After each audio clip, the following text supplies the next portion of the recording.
पृथ्वी की रफ्तार में परिवर्तन हो रहा है। साल 2020 और 2021 में एक रिसर्च में वैज्ञानिकों ने अनुमान लगाया था कि पृथ्वी ने अपनी धुरी के चारों ओर थोड़ी तेजी से घूमना शुरू कर दिया है। स्पीड में यह इजाफा 6 माह तक जारी रहा, लेकिन पिछले साल यानी 2022 में पृथ्वी की रफ्तार में परिवर्तन हो गया है और अब पृथ्वी ने अपनी धुरी पर रहस्यमय तरीके से घूमने की रफ्तार में फिर कमी कर दी है।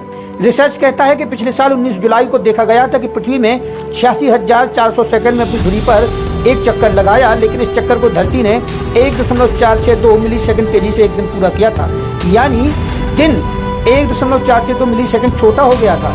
लेकिन टाइम एंड डेट की रिपोर्ट के अनुसार 1 जुलाई से 30 सितंबर के बीच दिन की औसत लंबाई 2020 की तुलना में 0.05 मिलीसेकंड अधिक बढ़ने के बाद पृथ्वी एक बार फिर धीमी हो गई थी।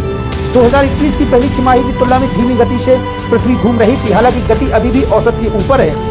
पृथ्वी की अपनी धुरी पर घूमने की रफ्तार में क्यों परिवर्तन आ रहा है, इसको लेकर वैज्ञानिकों के पास अभी तक कोई जवाब नहीं है। लेकिन वैज्ञानिकों का मानना है कि गति में परिवर्तन आने से भूकंप आने की संभावना काफी बढ़ जाती है।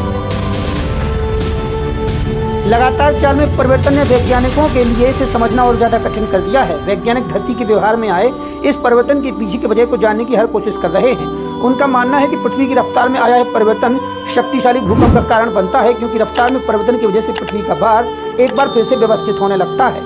ग्रीनलैंड में बर्फ के पिघलने की रफ्तार काफी ज्यादा और पिघली बर्फ का पानी पृथ्वी के ध्रुवों से दूर जाने लगता है, जिसकी वजह से पृथ्वी को रफ्तार में संभवतः कमी देखने को आ जाती है। वहीं नासा के अनुसार पृथ्वी के द्रव्यमान में बदलाव से एक दिन में मिलीसेकंड तक की भिन्नता हो सकती है। पृथ्वी से जुड़ा एक और रहस्य हाल ही में ज्ञात हुआ है।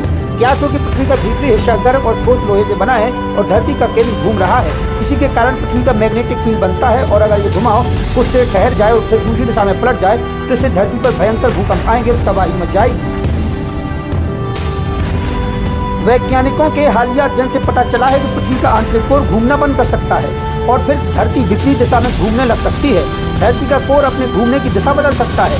नेचर जियोसाइंस की एक रिपोर्ट के मुताबिक धरती के केंद्र में घूमने की दिशा में करीब हर 70 साल के बाद बदलाव देखा जाता है। रिपोर्ट के मुताबिक अब ऐसा माना जा रहा है कि 17 साल में यह बदलाव होगा और धरती का केंद्र उल्टी दिशा में घूमने लगेगा। वैज्ञानिकों की गणना के आधार पर विद्युत चुंबकीय और गुरुत्वाकर्षण बलों में एक छोटा सा संतुलन आंतरिक कोर के रोटेशन को धीमा कर सकता है और उलट भी सकता है। हालांकि इस घुमाव के कुछ पल के लिए ठहरने और दूसरी दिशा में बदलने से धरती की सेहत पर प्रभाव नहीं पड़ेगा। एक्सपर्ट का यह भी मानना है कि पृथ्वी के केंद्र के घूमने की दिशा में बदलाव होने से प्रलय जैसी कोई स्थिति नहीं बनेगी, तो फिर चिंता की कोई बात नहीं, क्योंकि सभी जानते हैं कि विज्ञान भले ही कुछ कहता रहे, पर हम पृथ्वीवासी इतना तो जानते हैं जिसकी ज्योति से रोशन ये सूरज चांद और तारे, ये धरती और गगन चलते हैं जिसके एक इशारे। सौंप दो डोर जीवन की सदा उस शक्ति के हाथों, जो है ब्रह्मांड का नायक, सब कुछ उसके सहारे।